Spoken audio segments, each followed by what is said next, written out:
All right, let me tell you a story. Not the movie version with orchestrated fight scenes and dramatic music. Not the legend that's been polished smooth by decades of retelling. The uncomfortable version. The version that reveals how heroes become heroes, not in spite of their flaws, but because they finally confront them. Because before Bruce Lee became Bruce Lee, before he became the legend who revolutionized martial arts and changed how the world understood physical possibility, he was young, talented, incredibly dedicated, and honestly, a little bit arrogant. More than a little bit, if we're being truthful. And this story is about the one lesson his teacher Ip Man refused to give him. Not because Bruce wasn't talented enough, or dedicated enough, or worthy enough, but because giving it too early would have destroyed him, would have turned natural talent into dangerous delusion, would have transformed confidence into catastrophic overreach, would have created a weapon without wisdom. So picture this scene and let it develop in your mind like an old photograph emerging in developing fluid. Young Bruce Lee in Hong Kong, 1954. 17 years old, electric with potential, moving through the world like lightning given human form, faster than anyone in his age group, sharper than students who'd been training for years, more explosive than fighters twice his size. Everyone in the Wing Chun school knew it. The other students knew it. The senior practitioners knew it. Ip Man knew it, and Bruce knew it too. That's the dangerous part. He wasn't just training anymore, absorbing knowledge, like water soaking into dry earth. He was watching, studying, calculating, building theories about power and technique and what separated masters from students. Watching Ip Man with the focused intensity of someone who believes he's close to understanding secrets that others spend lifetimes failing to grasp. Because sometimes, and only sometimes, in moments when everything aligned perfectly, Ip Man would end a confrontation without apparent effort. No dramatic movement like the movies would later portray. No thunderous strike that echoed through training halls. No visible display of superior force or technique. One moment the opponent was confident, aggressive, committed to their attack with the full weight of their ability and intention. The next moment, off balance. Neutralized, finished, looking confused and defeated without understanding how they'd gotten there.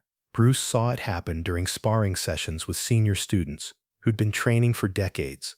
He saw it during formal challenges when representatives from rival schools came to test the legitimacy of Wing Chun's reputation. He saw it when troublemakers from the streets came looking for fights, expecting to find easy targets in what they assumed was just another traditional martial arts school. Each time, the same thing. Ip Man would remain calm, almost casual, and then something would happen that was simultaneously subtle and devastating. And once Bruce saw it, he couldn't unsee it. It became an obsession that consumed his training, his thinking, his dreams. What was the secret technique? What hidden knowledge could neutralize someone without apparent effort?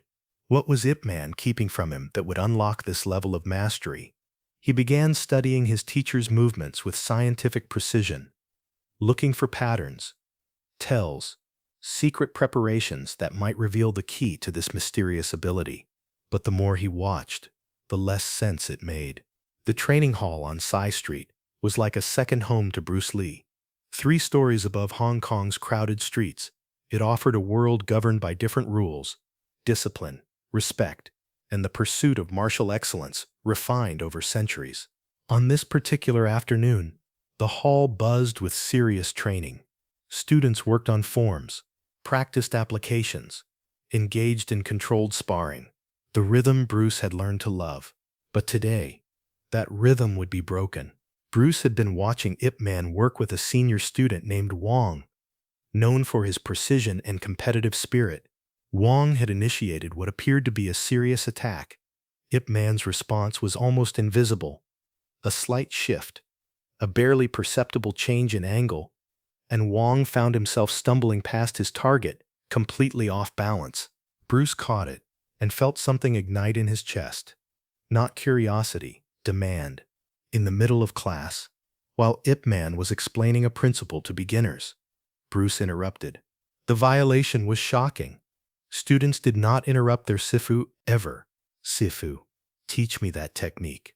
The words hung in the air like a challenge. Ip Man turned slowly, his expression unchanged. The same calm attention he brought to everything.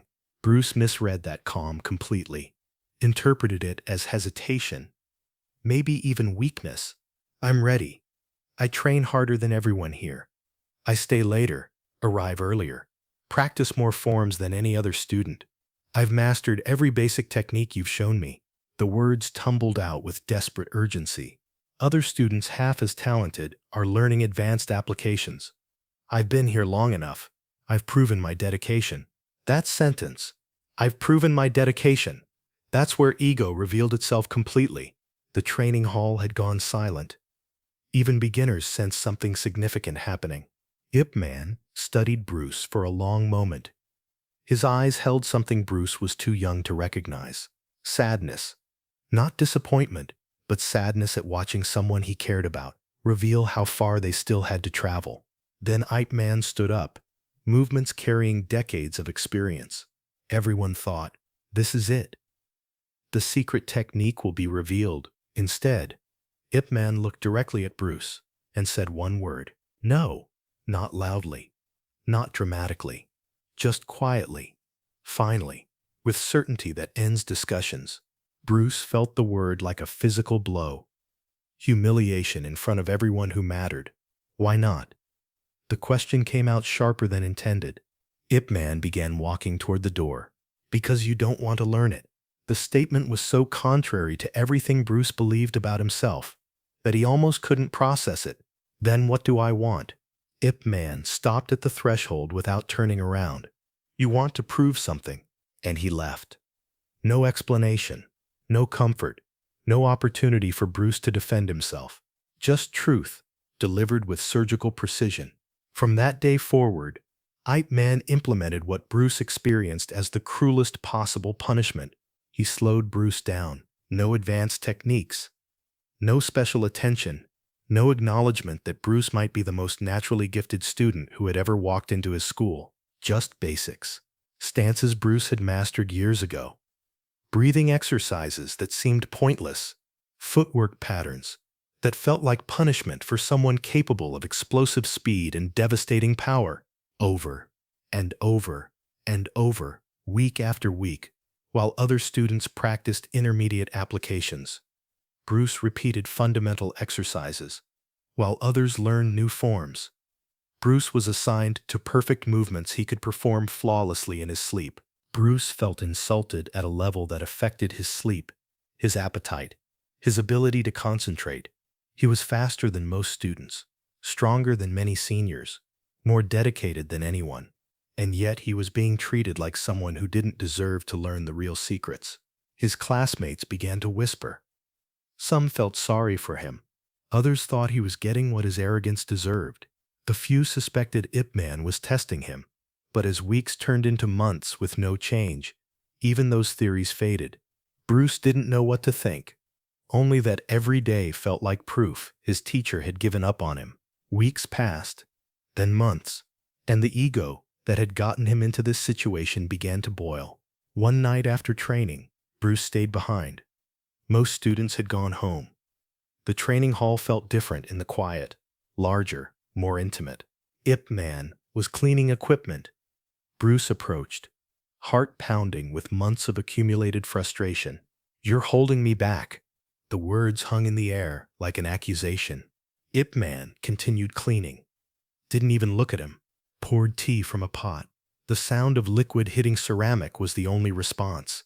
I could be unstoppable if you just teach me what you're hiding, Bruce continued, his voice rising. Other students half as talented are learning advanced techniques while I'm stuck repeating exercises I mastered years ago. Ip Man finally looked up, meeting Bruce's eyes. A blade sharpened too fast. Breaks. The metaphor felt like mockery. Bruce's frustration exploded into rage. Then test me, he demanded. Test me right now and see if I break. The challenge was unmistakable, direct, disrespectful, the kind that changed relationships forever. Ip Man stood slowly, his movements carrying weight of decades of experience. When he looked at Bruce this time, his expression held recognition, the sad recognition of a teacher watching a student choose the hard path. "Attack," he said quietly. Bruce didn't hesitate. Everything he was proud of, everything he had been developing and refining for years, exploded forward in a single moment of committed attack. Speed that most people couldn't follow with their eyes. Aggression refined through countless hours of training and natural talent that bordered on the supernatural. Technique polished until it flowed like water and struck with the concentrated force of lightning. The attack was perfect. Textbook Wing Chun, executed with the kind of natural ability that would have impressed masters twice his age. Power, precision, and timing, all coordinated in a strike that should have been devastating. But Ip Man didn't block, didn't counterattack, didn't fight back in any way that Bruce could recognize as fighting. He stepped, once, a single step that seemed almost casual, as if he were simply moving to get a better view of something mildly interesting. But in that step, something impossible happened. Bruce's balance disappeared completely. His momentum, which should have carried him forward in a devastating attack, betrayed him. The force he had generated so carefully turned against him, becoming the instrument of his own defeat. His perfect technique, executed with flawless form, became meaningless. He hit the wooden floor hard, not with the controlled fall of someone who knows how to land safely, but with the jarring impact of someone whose understanding of reality has just been shattered. The sound echoed through the training hall like a gunshot. Complete silence followed. Bruce lay there for a moment. Not because he was physically hurt, but because his mind couldn't process what had just happened. Everything he thought he understood about martial arts, about combat, about his own abilities, had just been proven wrong in the most definitive way possible. He looked up at Ip Man, who stood calmly above him, not breathing hard, not showing any sign of exertion or satisfaction or victory. "You didn't even fight," Bruce said, his voice barely above a whisper. Ip Man's response came with the quiet certainty of someone stating an obvious fact. Exactly. That single word, cut deeper than any physical blow could have. Bruce struggled to his feet, everything aching. Not just his body, which would heal in a few days, but his understanding of himself, his abilities, his place in the hierarchy of martial knowledge. "What was that?" he asked, desperation creeping into his voice. Ip Man had already turned away, walking back toward his tea, as if nothing significant had happened. "The lesson you keep asking for." Bruce followed him, his desperation now obvious. "Then teach it to me. Please. I need to understand." Ip Man stopped without turning around. "You're still not ready." Those words hurt worse than the fall, worse than the humiliation, worse than months of being held back while less talented students advanced. Because they meant that everything Bruce thought about himself, his readiness, his understanding, his worthiness, was still wrong. After all this time, after this devastating lesson, he still wasn't ready. That night, Bruce Lee could not sleep. He replayed the encounter over and over, analyzing it from every angle, searching for the technical explanation that would restore his sense of how the world worked. But no technical explanation made sense. Ip Man hadn't used superior speed. Bruce was faster, hadn't used greater strength. Bruce was stronger, hadn't used more complex technique. Bruce's attack had been more sophisticated. He had used nothing. No resistance that could be overcome. No technique that could be countered. No strategy that could be outmaneuvered. Just perfect timing, perfect awareness of exactly how Bruce would attack and exactly how to make that attack defeat itself.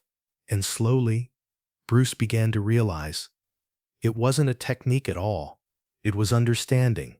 Understanding of combat that went beyond the mechanical, beyond the technical. Understanding of physics and psychology, and the moment when someone's strength becomes their weakness.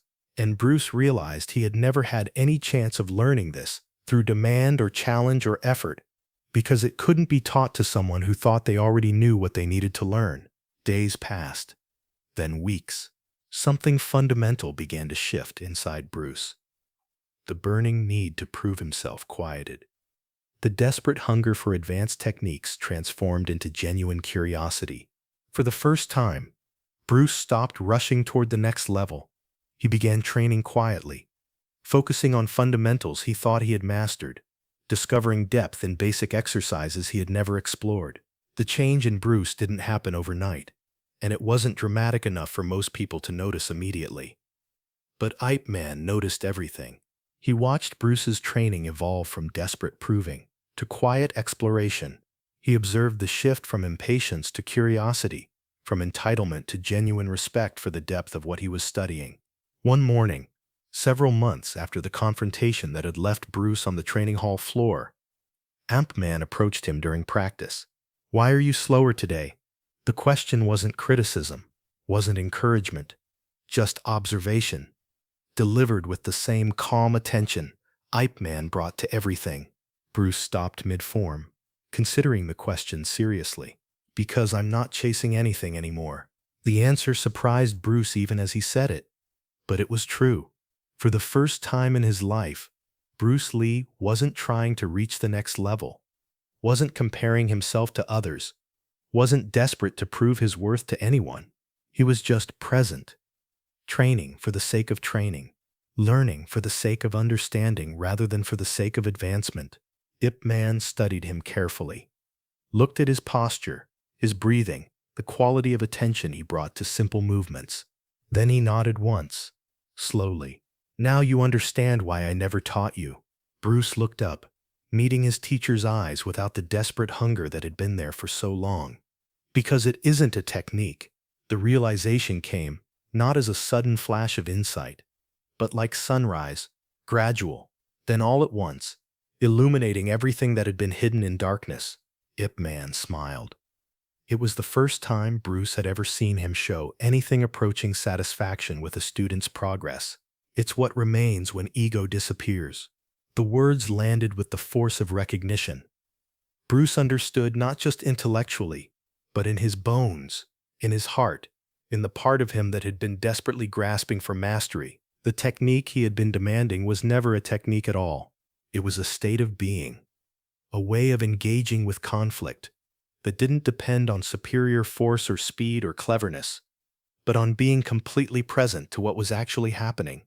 When ego disappeared, the need to prove, to dominate, to win, what remained was pure awareness, the ability to see clearly, respond appropriately, and allow the opponent's force to defeat itself. That afternoon, for the first time in over a year, Ip Man worked with Bruce individually, not to teach him secret techniques, but to make tiny adjustments to fundamentals he thought he had mastered. A slight change in stance, a subtle shift in weight distribution. "This only works when you stop trying to win," Ip Man said quietly. Bruce felt the difference instantly, not in his technique, but in his mind, in the part that had been desperately grasping for mastery. For the first time, Bruce Lee wasn't trying to prove he was special. He was empty, present, available to learn what couldn't be taught, only discovered. "When you no longer need to defeat your opponent," Ip Man continued, "they will defeat themselves." Over the following weeks, Bruce began to understand. In sparring, he stopped trying to dominate and started trying to understand. Instead of overwhelming opponents with technique, he created space for them to reveal their intentions. And in that space, solutions appeared. Not through effort or cleverness, but through recognition of what was already happening. Years later, after Bruce had left Hong Kong for America, after he'd opened his own schools and begun developing what would become Jeet Kune, he would say, "True mastery is not adding more. It's removing what is unnecessary." But in private moments, when serious students asked about the most important lesson he had ever learned, he would tell them about the technique Ip Man refused to teach. "It was never denied," he would explain. "It was protected, until I was strong enough to be humble." He understood now that Ip Man's refusal hadn't been withholding knowledge. It had been protecting Bruce from receiving knowledge he wasn't ready to use wisely. The technique became the foundation of everything Bruce would accomplish. The ability to remain calm in crisis, the capacity to adapt to unexpected challenges, the skill to find solutions others couldn't see, all of it traced back to that moment when he learned that his greatest strength, his drive to prove himself, was also his greatest limitation. Bruce Lee's later development of Jeet Kune Do, his philosophy of the way of no way, grew directly from this understanding. Be like water, he would tell students and interviewers.